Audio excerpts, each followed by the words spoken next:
Tomorrow, 10 October, is World Mental Health Day. This day aims to create public awareness by making issues related to mental health a global priority. I recently learned that about half of mental disorders begin before age 14. For this reason, I'm so thankful to Daniel for sharing his take on this critical issue.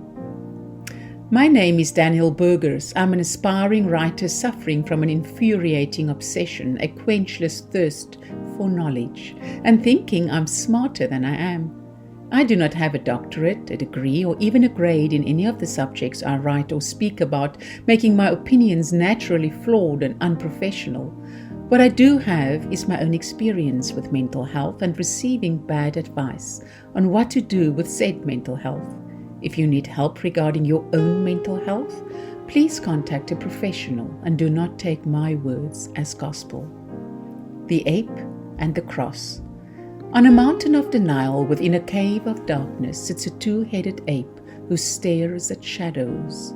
The one head, vengeful and enraged, sees the shadows of those who harm and mock. The other, remorseful and pained, sees the shadows of loss and regret. Both are hateful, both are cruel, both are screaming, both are unbound. You know the two-headed ape well. You met when all other voices turned silent, when suffering bled, rage lit up, and pain flowed through your soul like water. At first it was a small voice among many, but as your pain grew, so did the ape. He called out your failures, mocked your shortcomings, and tempted you with surrender. He knew every part of your broken mind and called out problems you did not even know existed. Death is always better. That is the motto of the ape. And if he can't have the death of others, he will demand your own death. He will convince you that life is not worth the pain, that no amount of horrific afterlife can stand before the suffering of pure existence. He will beg for his own extinction, and in doing so will deafen you to all the other voices that remain within. Soon there will only be two choices left. Either you bow to his dreaded demands, or you throw him into Tartarus, where he will be bound to stay at nothing but shadows. Most choose the latter. Those who didn't now stands as one of many names on a tragic list that grows with every passing day. When I first met the ape, I was an ostracized teenager in a school built on hate. In my eyes, he was a worm waiting to devour, a force of evil so great that not even the name of God could intimidate him. When I prayed, the Holy Spirit would calm me. He would stand at my side and wash away my tears as I kept binding the ape to his prison. The problem with Tartarus is within the very philosophy of its design. It is a prison built for the beasts and titans, an abyss to house the primordial evils of the world. The flaw is that it was made to be escaped from. Nothing stays in Tartarus. When rage boiled within my blood, dried up the last of my tears and melted away my reasoning, he would break from his chains, vengeful and full of hatred. Even after leaving that school behind, the ape was still there, reminding me of how badly I failed, how I could barely make any friends or show any result for the effort I put into my studies. He reminded me that life can never be easy, and whatever lies beyond the veil of death cannot be as bad as my present. What do you call such evil? Can darkness truly wreak this much damage to a child of God? Is there any hope against such hatred and scorn?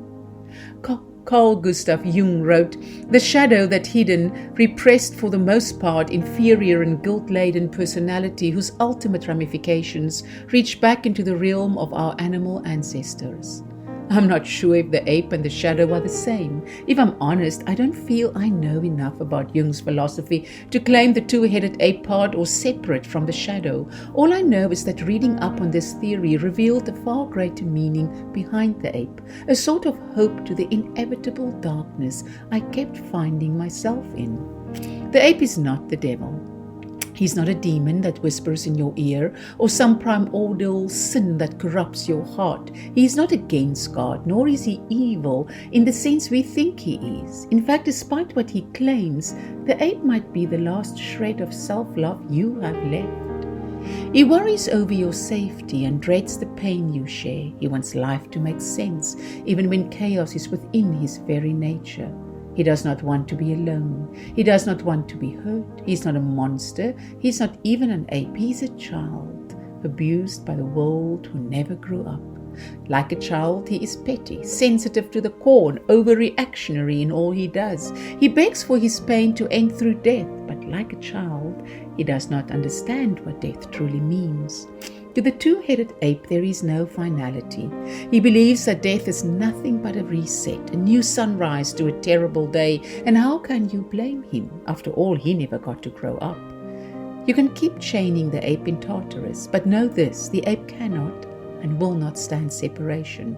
He will scream, roar, and knock on that cave till you let him free. If you keep him bound, the real question is how long until he finally breaks free with rage and anger. Remember, the two-headed ape might secretly wish to help you, but above all else, he's petty and vengeful. Once the mercilessness of humanity attacked him, then he was betrayed by you when you tossed him into Tartarus without a trial or hesitation. He knows only betrayal and hatred. What other reaction did you expect? My second meeting with the ape was about 3 months ago from me writing this. I was a young adult of 23, drowning in a sea of work that I could not master, no matter the effort I showed. It reminded me of my teenage years all over again, of days ruled by futile efforts and agonizing class attendance. He mocked my damaged psyche, blocked my senses, and made me understand that death was my only way out. To say depression played a role in the ape's return would be an understatement. I tried to fight. I tried to pray, beg, and bargain with this grotesque worm, but nothing could save me from the primordial beast within. I caused him much pain, and in return he retaliated with a malicious vengeance. How do you defeat such a beast? The answer is obvious, but also the most difficult thing you will be asked to do. You forgive him. Despite his mad ravings and childish complaints, the ape is a living being. He wants to feel safe, so assure him that he is safe. He wants to be angry, then allow him to be angry. He wants to know that the pain will end, then remind him that everything has an end.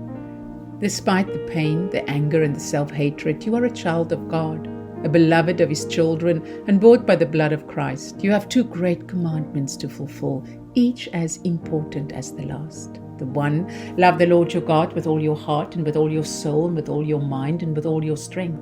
The second, love your neighbor as yourself. I won't lie. Even if you make peace with a child today, I can't promise a better tomorrow. Mental health is often overlooked or simplified by those who mean well, and I refuse to be a part of such well-meaning evil.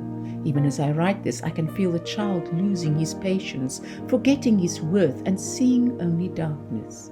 He is trying to help, but his primal instincts will not allow him to see the logic in the situation. It is a never-ending battle, but at least now there is hope.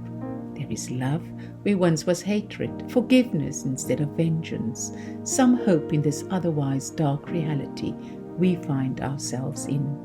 For how can we show love to others if we can't even show love to ourselves? Perhaps it is time we stop fighting the ape and we embrace the child we abandoned so many years ago.